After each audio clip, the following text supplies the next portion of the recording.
उज्जैन नगरी में महाबल नामक एक प्रतापी राजा राज्य करता था। उसके दरबार में हरिदास नाम का एक बुद्धिमान और ईमानदार दूत था।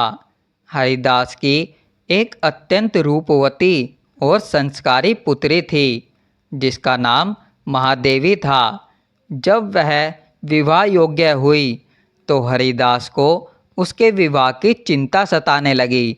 संयोग से उसी समय राजा ने हरिदास को एक आवश्यक कार्य से किसी दूसरे राज्य के राजा के पास भेजा।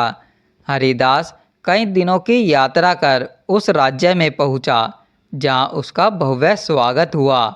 एक दिन एक ब्राह्मण हरिदास से मिलने आया और बोला, तुम अपनी बेटी का विवाह मुझसे कर दो। हरिदास ने उत्तर दिया, मैं अपनी बेटी उसी को दूंगा जिसमें सारे गुण होंगे। ब्राह्मण ने उत्तर में कहा, मेरे पास एक अद्भुत रथ है जो इतनी तेज है कि उस पर बैठकर तुम कहीं भी 1 घंटे में पहुंच सकते हो। हरिदास ने कहा, ठीक है, तुम उसे सुबह ले आना। अगली सुबह ब्राह्मण हरिदास के पास रथ लेकर आया और दोनों उस पर सवार होकर उज्जैन लौट आए। लेकिन इस बीच एक विचित्र संयोग घटित हो चुका था। हरिदास के पुत्र ने अपनी बहन का वादा किसी अन्य पुरुष से कर दिया था और हरिदास की पत्नी ने भी अपनी बेटी का विवाह किसी तीसरे युवक से तय कर दिया था। अब एक ही कन्या के 3 वर तैयार थे।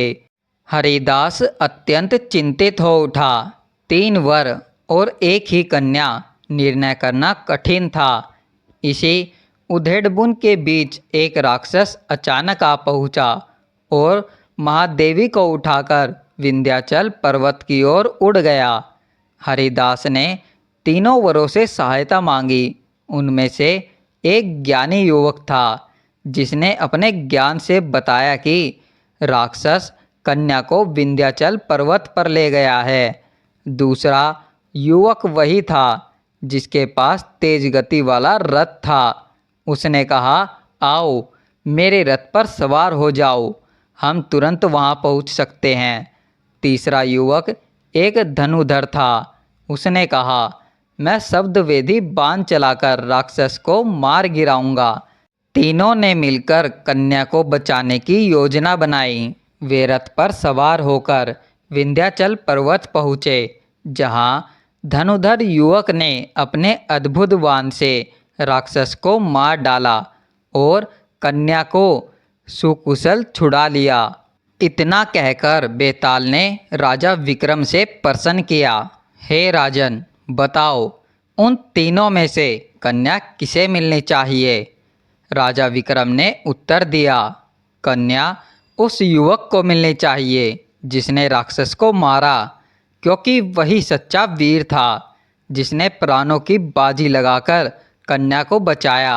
बाकी दोनों ने सहायता की, परंतु असली वीरता तो राक्षस को मारने वाले ने दिखाई। राजा का यह उत्तर सुनकर बेताल प्रसन्न हुआ, लेकिन फिर वह उड़कर पेड़ पर जा लटका और राजा विक्रम को फिर से उसे लाना पड़ा। इसके बाद बेताल ने अगली यानी छठी कहानी सुनाई। इस कहानी से सीख, यह कथा बताती है कि किसी कार्य को पूर्ण करने में कई लोग सहयोग कर सकते हैं, परंतु जो अंतिम और निर्णायक कार्य करता है उसे विशेष सम्मान मिलना चाहिए। वीरता, साहस और निर्णय लेने की क्षमता किसी को सच्चा योग्य बनाती है। अगर आपको यह कहानी अच्छी लगी हो तो वीडियो को लाइक करें, शेयर करें और चैनल को सब्सक्राइब करना न भूलें ताकि ऐसी ही प्रेरणादायक कहानियाँ आप तक लगातार पहुँचती रहे। धन्यवाद। मिलते हैं अगली कहानी में।